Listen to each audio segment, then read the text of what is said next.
Over the next 2 weeks, I'm going to post 6 short sports star assemblies for you guys to watch at home, and we will also be watching that at school.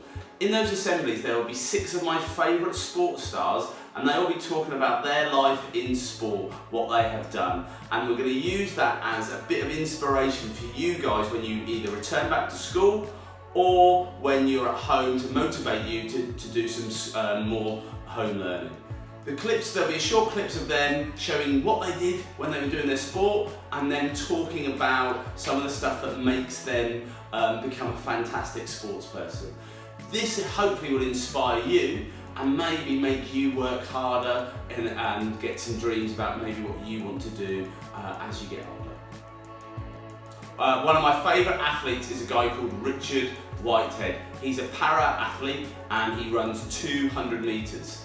In 2012 I took my family to watch the Olympics and the Paralympics. At that stage I'd never watched any disability sport or para games. We went along and started to watch, and I saw this guy and he was incredible, so fast, but he had 2 things that I absolutely loved.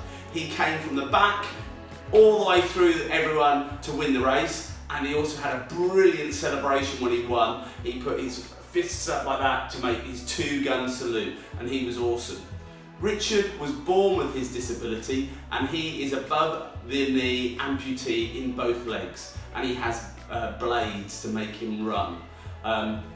This is some of his story.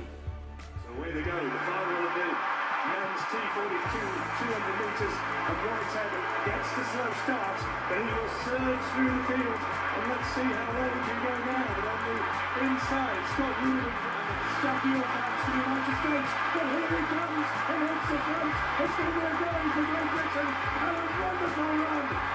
But today was just about winning the race. Time didn't really mean anything to me. I saw the finish line, knew I'd won with about 20 metres to go, and just lots of things went through my head about how hard I've had it over the last 40 years and everybody that supported me in that process. And it's been such a long journey of ups and downs, and it's great to be Olympic champion again. Good morning everybody at Albert Park Ravensmere Schools. This is a message from Richard Whitehead on behalf of Mr Mackenzie. Hope everybody's safe and well. I'm just relaxing in the garden, getting ready for my training session. I know it's really tough at the moment, but we all need to stay positive and stay safe. I hope you follow my journey towards Tokyo in 2021 now, and maybe see you soon. In Richard's message to the school, he talks about being resilient. Some of you might think I don't know what that means. Being resilient means being able to recover when things are difficult. Maybe when things get quite stressful, or maybe you have failed at something. Recently, we've been stuck inside. We've not been able to see our friends or our family, we've not been able to go to our school. And that's been really tough. We now need to be resilient in dealing with that. That's what has just happened. A really key way that Richard would say is have goals. One of his goals was to go to the Paralympics. Have a positive outline on things. Be positive, think, okay, it's not great, but I can do it. And keep things in perspective.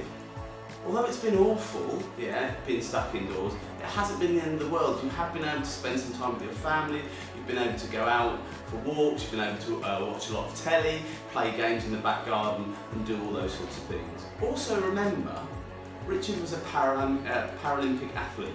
He had a disability, and if he can do it, with that disability, so can you.